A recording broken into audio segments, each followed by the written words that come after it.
मित्रों नमस्कार। आज की इस एपिसोड में विशेषकर ये जो मैं सीरीज बना रहा हूँ, ये सीरीज ज्योतिष के विद्यार्थियों के लिए बहुत मदद करेगी, आम व्यक्तियों के साथ साथ। इस एपिसोड में बात करूँगा आपसे आपके कर्म, आपका पूर्व जन्म और आपका भाग्य। इन तीनों से मिलकर जो हम कार्य कर रहे होते हैं उन सब का फ़ायदा इन तीनों से मिलकर ही होता है। अकेले कर्म का बहुत अच्छा फ़ायदा नहीं होता, अकेले भाग्य भरोसे बैठने से कोई फ़ायदा नहीं होता, अकेले पूर्व जन्म अच्छे हों उससे कोई फ़ायदा नहीं होता।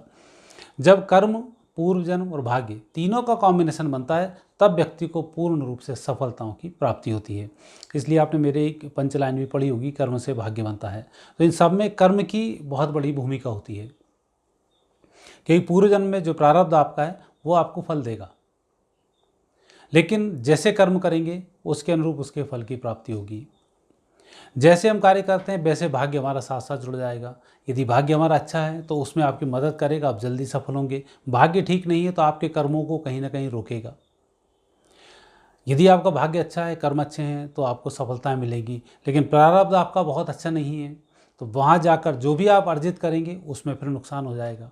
तो इसलिए आपको तीनों का कॉम्बिनेशन बहुत ज़रूरी होता है। और जन्म कुंडली से जाने आप कैसे कर्म करें कि आपको इसमें लाभ मिल जाए और आप हमेशा सफल बने रहें। उसके लिए आपको सबसे पहले अपनी कुंडली, अपनी राशि का अध्ययन करना होगा और इन तीनों ग्रहों का पता लगाना होगा। आपका लग्न का स्वामी, आपका पंचम भाव का स्वामी, आपके भाग्य का स्वामी। उसके बाद आपको मैं जो बतलाऊंगा, जो लेक्चर दूंगा, वह आपको समझ में आएगा। आपके कर्म, पूर्व जन्म और भाग्य, इन तीनों को लेकर ही आपको सफलताओं की प्राप्ति होगी।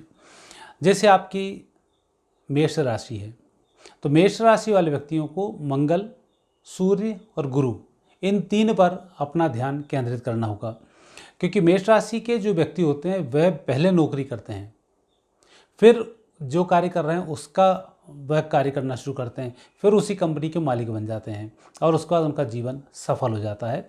यदि आपके तीनों साथ में हैं, कर्म, भाग्य और पूर्व जन्म, ये तीनों साथ हैं, तो आप ऐसा ही करेंगे कि आप पहले नौकरी करेंगे, फिर आप अपने व्यवसाय को शुरू करेंगे और उसमें सफलता प्राप्त करके और नौकरों को रखेंगे। इनमें से कहीं कोई दिक्कत आती है, जैसे आप नौकरी कर रहे हैं, बहुत अच्छी चल रही है, लेकिन आप अपना व्यवसाय सेट नहीं कर पा रहे हैं, तो आपका भाग्य कहीं दूषित है, तो आपको गुरु को बढ़ाना होगा, लोगों की सेवा करनी होगी। उसके बावजूद भी आपको लाभ नहीं मिल रहा है तो आपका प्रारब्ध थोड़ा सा कमज़ोर है। प्रारब्ध के लिए फिर आपको दान करना होगा।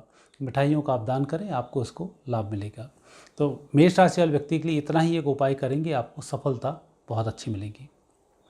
वृषभ राशि, वृषभ राशि वाले व्यक्तियों के लिए शुक्र, बुध और शनि, इन तीन का कॉम्बिनेशन बैठाना होगा। वृषभ राशि वाले व्यक्ति बहुत मेहनती होते हैं और जो भी काम करते हैं उस काम में सफलताएं भी अच्छी मिलती हैं, लेकिन व्यक्ति के साथ दुर्भाग्य होता है कि लोग उसके कार्य को स्वीकार नहीं करते हैं। तो ये उसके लिए एक माइनस पॉइंट होता है जो भाग्य से चलता है। भाग्य अर्थात आपका शनि है।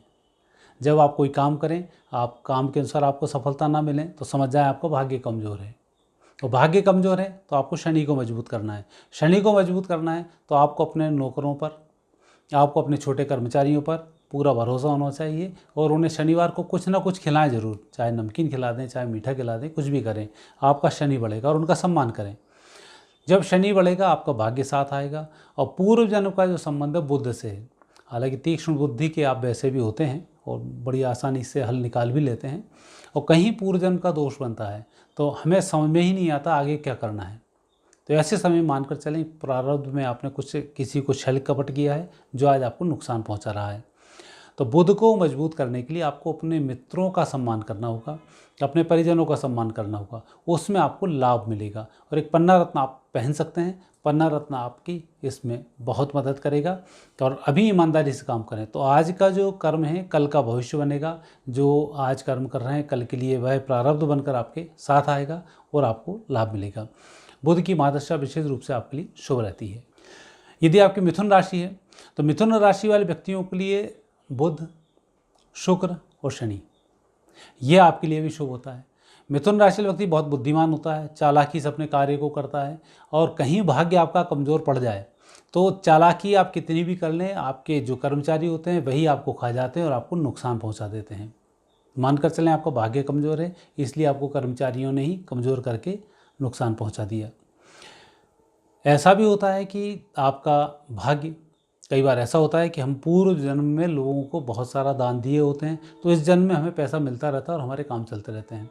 कहीं किसी व्यक्ति को पूर्व जन्म में धोखा दिया है, तो इस जन्म में हमें उसको पैसा देना पड़ता है।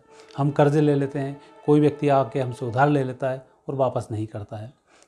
यदि पैसा उधार लेकर जाए, आपको वापस ना करे, मान कर चलें पूर्व जन्म का शुक्र का दोष है। इस दोष की निवृत्ति के लिए आपको आज किसी भी भिखारी को खाली हाथ नहीं जाने देना चाहिए जो आपके घर पे आए। चाहे एक सिक्का दें, आप उसको दें जरूर, ताकि आपका शुक्र मजबूत होगा। और शनि को मजबूत करने के लिए, चूँकि कर्मचारी आपको परेशान कर रहे हैं, तो आपको बुद्धिमत्ता का परिचय देना होगा। अच्छा व्यक्ति ढूंढें, उसके अंडर भी दूसरे व्यक्ति रखें। आप उनके मालिक ना बने, आप अपने नीचे एक मैनेजर रखें, मैनेजर से उन लोगों को हैंडल करवाएं और मैनेजर आपका विश्वसनीय होना चाहिए। तो आपको सफलता इसमें मिल जाएगी और निश्चित रूप से आप अच्छा लाभ कमाएंगे। आपकी यदि कर्क राशि है, कर्क राशि वाले व्यक्तियों के लिए चंद्रमा, मंगल और गुरु, इनका मजबूत होना बहुत ज़रूरी है। चंद्रमा से आपको फ़ायदा ये होगा कि आप कोई भी एक निश्चय करेंगे, आप दृढ़ निश्चय के साथ उस कार्य को शुरू करेंगे। यदि आपका दृढ़ निश्चय नहीं हो रहा है, आप फ्लेक्सिबल हो रहे हैं, बार बार अपनी धारणाएं बदल रहे हैं, तो आपका चंद्रमा कमज़ोर है। आप पूर्णिमा का व्रत करें या भगवान शंकर की आप आराधना करें, तो सबसे पहले आप दृढ़ होंगे। दूसरा, आप हमेशा टेढ़े चलते हैं, कोई भी कार्य को सीधे सीधे आप नहीं करते हैं, कहीं ना कहीं एक प्लान बनाएंगे, फिर उसको बदलेंगे, फिर उसको बदलेंगे, ऐसे करते हुए आप अपने कार्य को संपन्न करते हैं। यदि आपका भाग्य ऐसे में साथ ना दे, तब आपको नुकसान होता है। और भाग्य का स्वामी आपका गुरु बनता है, तो आपको भगवान शंकर की आराधना करनी चाहिए और गुरु दीक्षा लेनी चाहिए।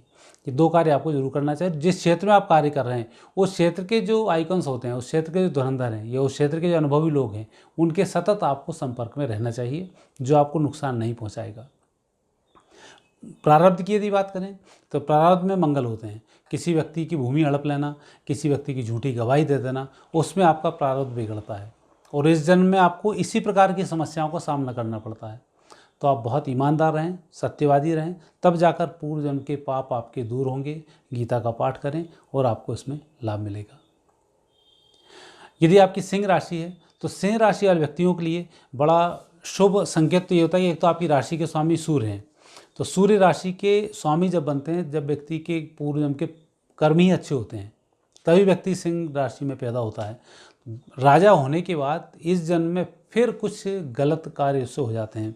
अर्थात प्रारब्ध तो आपका अच्छा है कि आप सिंह राशि में पैदा हुए, लेकिन भाग्य और आपके कर्म, दो चीज़ आपकी नेगेटिव हो जाती हैं।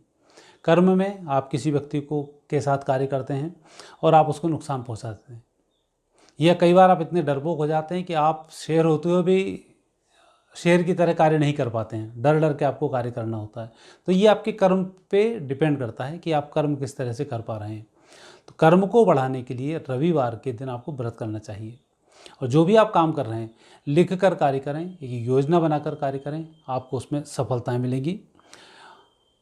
भाग्य में विशेष रूप से मंगल होते हैं, ऐसे व्यक्ति योद्धा भी होते हैं। आपको मूंगा पहनना चाहिए कहीं कोई दिक्कत आए तो। और सिंह राशि वाले व्यक्ति कई बार अति उत्साह में बहुत कुछ उल्टा पुल्टा कर देते हैं, तो वहाँ आपको नियंत्रण रखना चाहिए, क्योंकि राजा है, स्वभाव पूर्व जन्म का राजा का है, तो इस जन्म में नुकसान हो जाता है। तो वहाँ आपको इस बात का थोड़ा ध्यान रखना चाहिए, जो आपकी सफलताओं के लिए अच्छा होगा। यदि आपकी कन्या राशि है, तो कन्या राशि वाले व्यक्तियों के लिए विशेषकर शनि का एक उत्तम सुख प्राप्त होता है, साथ ही चंद्रमा का भी उत्तम सुख प्राप्त होता है, और जो आपकी राशि है उस राशि का भी एक उत्तम फल आपको प्राप्त होता है। इसमें एक जो कॉम्बिनेशन आपका बनता है, इस कॉम्बिनेशन में सबसे पहले तो बुध को आपको मजबूत करना होगा। बुध को मजबूत करने के लिए आप अध्ययन करें, जिस क्षेत्र में भी आप कार्य करने जा रहे हैं उसका अध्ययन करना होगा। दूसरा, शनि के दोष को दूर करने, आपका जो शनि है वो शनि बिगड़ा हुआ नहीं रहता है, आपका शनि शुभ शनि है, लेकिन आपके अंदर कई बार ऐसा अहंकार पैदा हो जाता है कि हम नौकरों को तुच्छ समझने लगते हैं, और वहीं से आपकी उल्टी गिनती फिर शुरू हो जाती है। क्योंकि पूर्व जन्म में भी आपने ऐसा किया है, तो इस जन्म में आप सफल नहीं हो रहे हैं, और इस जन्म में ही फिर वही हरकत करते हैं जो पूर्व जन्म में कर रहे हैं, तो वहाँ आपको नुकसान होता है। और शुक्र की जो स्थिति बनती है, आप वैभव में बहुत पैसा उड़ाते हैं, दूसरे लोगों को देखते हुए आप पैसा खर्च करते हैं, तो वहाँ आपको नियंत्रण रखना चाहिए। खर्च पर आपको नियंत्रण रखना चाहिए, भोग विलास पर नियंत्रण रखना चाहिए, और साथ ही नौकरों की मदद करनी चाहिए। तब आपको जाकर कहीं सफलताओं की प्राप्ति होगी। आपकी तुला राशि है। तुला राशि वाले व्यक्तियों के लिए शुक्र मजबूत होता है, दिखने में आकर्षक होते हैं, हर व्यक्ति से काम बनाना जानते हैं, बैलेंसिंग होते हैं। ये प्रकृति प्रदत्त गुण है जो आपको पूर्व जन्म से प्राप्त हुआ है। अब ये प्राप्त हुआ ऐसे कि पूर्व जन्म में आपके स्वामी शनि थे, आपने लोगों की अच्छी सेवा की, आप तुला लग्न में पैदा हुए। अब सिर्फ आपका टकराट भाग्य से होती है। भाग्य बुध है। भाग्य बुध होने व्यक्ति थोड़ा सा षड्यंत्रकारी टाइप का होता है, दूसरे व्यक्ति को उलझाने में मज़ा भी आता है, जल्दी उलझा लेता है। तो आपको कानूनी पचड़े में कम से कम पड़ना चाहिए और जितना लोगों की मदद कर सके उतना आपको प्रयास करना चाहिए। नेगेटिव रूप से आपको काम कभी नहीं करना चाहिए। हालांकि नेगेटिव काम करके आप सफल हो जाएंगे, लेकिन उससे आपका भाग्य दूषित हो जाएगा और कमाया हुआ धन आपका वापस चला जाएगा। तो इस बात का ध्यान तुला राशि वाले व्यक्तियों को रखना चाहिए। वृश्चिक राशि। वृश्चिक राशि वाले व्यक्तियों के लिए गुरु आपके स्वामी बनते हैं, साथ ही चंद्र आपके स्वामी बनते हैं। लग्न के आपकी राशि के जो स्वामी हैं वो मंगल हैं। मंगल होने से व्यक्ति बहुत मेहनती होता है, लोगों को लेकर चलने की आदत भी होती है। लेकिन एक दुर्गुण होता है कि ऐसे व्यक्ति का थोड़ा भी कोई विरोध करता है तो ये उसको पूरा बाइकआउट कर देते हैं। तो उस चक्कर में आपको उससे जो फ़ायदे होने वो कभी नहीं हो पाते हैं। तो आप अपने स्वभाव में थोड़ा सा परिवर्तन लाएं कि लोगों की बात सुनें, अपना निर्णय रखें, लेकिन निर्णय सामूहिक रूप से ओपन ना करें, व्यक्ति को जलील करने की कोशिश ना करें, अन्यथा वह व्यक्ति आपके लिए नुकसान का कारक बनता है। और जो आपका प्रारब्ध होता है बहुत अच्छा होता है, क्योंकि गुरु उसके स्वामी हैं। प्रारब्ध में ही आपने बहुत अच्छे काम किए होते हैं। आप पुण्य की एक राशि है, स्वर्ग के आप जीव हैं, वहाँ पर कुछ गलती होती है तब आप यहाँ पैदा होते हैं। इसलिए आपको थोड़ा सा नुकसान जीवन साथी से भी उठाना पड़ता है, उनके माध्यम से बदनाम भी होना पड़ता है और परेशानी भी आती है। तो जीवन साथी से आपको संबंध अच्छे बनाना चाहिए ताकि आपको नुकसान ना हो। और आपके भाग्य को देखते हैं तो भाग्य के स्वामी भगवान शंकर हैं। तो शंकर के जैसा स्वरूप होता है कि सबको साध के चलो, शांति के साथ काम करो, आप सफल हो जाएंगे। क्योंकि आप जो भी काम करते हैं काम बहुत बड़ा होता है, देश हित में होता है और काफ़ी लोगों को लाभ देने के लिए होता है। ये आपकी एक विशेषता है कि आप दूसरे के बारे में बहुत ज़्यादा सोचते हैं और यही विशेषता नुकसानदायक हो जाती है जब व्यक्ति आपकी कदर नहीं करता है। सिर्फ इतना सा अंतर पड़ता है, वाणी दोष के कारण ये स्थिति बनती है। आपकी धनु राशि है, तो धनु राशि वाले व्यक्तियों का स्वामी गुरु है। तो पहला तो आपकी अच्छी राशि है, गुरु आपके शुभ हैं, तो निश्चित रूप से आपका भाग्य जागृत इसमें बना रहता है, तभी आप धनु राशि में पैदा होते हैं, क्योंकि मेहनत भी आप अच्छी करते हैं। दूसरा, मंगल आपके विशेष स्वामी बनते हैं जो पूर्व जन्म के स्वामी हैं, तो वह कर्म भी आपके अच्छे होते हैं। लेकिन मंगल स्वामी बनता है, हम कमाते 2 लाख हैं, फिर 1.5 लाख खर्च हो गए, फिर कमाया फिर खर्च हो गए, अर्थात बंदर की तरह छलांग लगाना फिर वापस आना, फिर छलांग लगाना फिर वापस आना। ये हमारे साथ स्थिति कई बार बनती है, वो प्रारब्ध के कारण बनती है। तो ऐसे समय में जो हम पैसा कमाते हैं या जो हम कार्य करते हैं उस कार्य में पैसा नहीं बचता है तो थोड़ा सा उसका दान करना चाहिए। अर्थात कोई एक भगवान को पार्टनर बना लें, किसी व्यक्ति के लिए रख लें कि 5%, 2%, 1% में दान करता रहूँगा, तो आपका पूर्व जन्म का जो दोष है वो दोष जल्दी दूर होगा और आप उसमें सफल होंगे। भाग्य को देखते हैं। भाग्य के स्वामी आपके सूर्य बनते हैं जो आपके लिए बहुत सपोर्टिंग हैं और निश्चित रूप से प्रजापति आपके स्वामी हैं, तो सूर्य आपकी मदद करते ही हैं। तो उसमें तेजस्वी स्वभाव भी होता है, सारे काम बहुत अच्छे होते हैं। लेकिन किसी व्यक्ति को चीट ना करें, झूठ बोलकर काम ना करें। परिस्थिति कई बार बन जाती है कि हम झूठ बोल जाते हैं और काम निकाल लेते हैं, वहाँ फिर आपका दुष्चक्र चालू होता है जो सूर्य कमज़ोर करता है, नुकसान पहुँचाता है। वो कई बार हम काम बहुत अच्छे करते हैं, नुकसान हो रहे हैं, तो मानकर चलें भाग्य आपका दूषित है। तो उस दूषित भाग्य को दूर करने के लिए आपको वस्त्र का दान करना चाहिए, माणिक रत्न धारण करना चाहिए, जो आपको सफलता देगा। मकर राशि के स्वामी शनि बनते हैं, पूर्व जन्म के स्वामी शुक्र बनते हैं और आपके भाग्य के स्वामी बुध बनते हैं। मकर राशि वाले व्यक्ति एक तो वाणी पर थोड़ा नियंत्रण रखें, दूसरा कर्मचारियों के साथ व्यवहार में थोड़ी सी शालीनता लेकर आएँ, तीसरा जो काम आप विशेष रूप से करने जा रहे हैं उस कार्य में बुद्धिमत्ता की बहुत आवश्यकता होती है, लोगों से काम निकालने की बहुत आवश्यकता होती है, तो उसमें पूर्व जन्म आपका बहुत अच्छा होना जरूरी है। और पूर्व जन्म के स्वामी हैं वो शुक्र बनते हैं। जीवन साथी का सम्मान करें, आप सफल होंगे। वस्त्र का दान करें, आप सफल होंगे। परिवार का सम्मान करें, आप उसमें सफल होंगे। क्योंकि पूर्व जन्म का जो दोष है वो इन्हीं लोगों के अपमान के कारण आता है और वह आदत आज भी हमारे नए जन्म में भी विद्यमान रहती, तो उस आदत को हमें छुड़ाना है। भाग्य का स्वामी आपका अच्छा है, आप जो भी काम करते हैं प्लानिंग के साथ करते हैं, अल्टीमेट जाते जाते सब कुछ निराशा हाथ लगते लगते अंत समय में आपको सफलता मिल जाती है, उसकी खुशी भी रहती है। तो और यदि अंत समय में नुकसान हो रहा है, बाकी समय में आपकी योजना सही है, तो आपका भाग्य कमज़ोर है। वहाँ भाग्य जागृत करने के लिए आपको गणेश जी की, माता रानी की आराधना करनी चाहिए, जो सफलता को देने वाली होगी।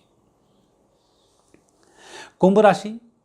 कुंभ राशि के स्वामी शनि आपके पूर्व जन्म के स्वामी बुध हैं, और भविष्य जो आपका आएगा, जो भाग्य होगा, उसके स्वामी शुक्र बनेंगे।